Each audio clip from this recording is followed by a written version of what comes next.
വീടിൻ്റെ 4 മൂലയിൽ, അഥവാ വീടിൻ്റെ പുറത്തെ വീടിൻ്റെ 4 മൂല, അകത്തല്ല വീടിന് പുറത്ത് 4 മൂലയിൽ 3 പിടി കല്ലുപ്പ് എന്ത് ചെയ്യുക, ആ മൂലയിൽ വിതറുക.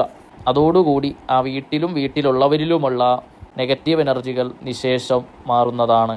വീട്ടിലുള്ള അംഗങ്ങളിലുള്ള എന്ത് ദോഷങ്ങളാണെങ്കിലും, ഏതു നിലയിൽ മോശപ്പെട്ട ബാധാദോഷങ്ങളാണെങ്കിലും, മറ്റു നിഷേധാത്മക ഊർജങ്ങളാണെങ്കിലും അത് പൂർണ്ണമായി മാറണം എന്ന് പറഞ്ഞ് ഈ കല്ലുപ്പിട്ട വെള്ളത്തിൽ, നിങ്ങൾ തെക്കു പടിഞ്ഞാറ് മൂലയിൽ വയ്ക്കുന്ന കല്ലുപ്പിട്ട വെള്ളത്തിൽ 101 തവണ ഓം നമഃ ശിവായ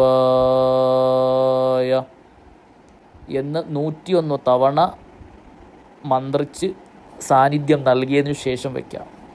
101 തവണ ഇത് പ്രാർത്ഥിച്ചതിന് ശേഷം, ചൊല്ലിയതിനു ശേഷം ഈ വീട്ടിലുള്ള അംഗങ്ങളിലുള്ള സർവ്വ നെഗറ്റീവ് എനർജികളും മാറിയിരിക്കുന്നു, ഈ ഉപ്പിലേക്ക് ആവാഹനം നടന്നിരിക്കുന്നു എന്ന് 11 തവണ കൂടി എന്ത് ചെയ്യുക, നാവുകൊണ്ട് ഉച്ചത്തിൽ പറയുക. എന്നിട്ട് തെക്കു പടിഞ്ഞാറ് മൂലയിൽ അത് വയ്ക്കുക.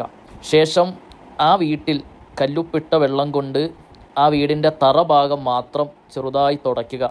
അതുപോലെ വീട്ടിലുള്ളവർ 3 ദിവസം കല്ലുപ്പിട്ട വെള്ളത്തിൽ കുളിക്കുകയും ചെയ്യാം. കുളിക്കുന്നതിന് മുന്നേ എൻ്റെ ശരീരത്വ ബാധിക്കപ്പെട്ട എന്ത് നിഷേധാത്മക ഊർജങ്ങളുണ്ടെങ്കിലും അതൊക്കെ മാറിയിരിക്കുന്നു എന്ന് പറഞ്ഞുകൊണ്ട് ആ വെള്ളം കൊണ്ട് കുളിക്കുക 3 ദിവസം.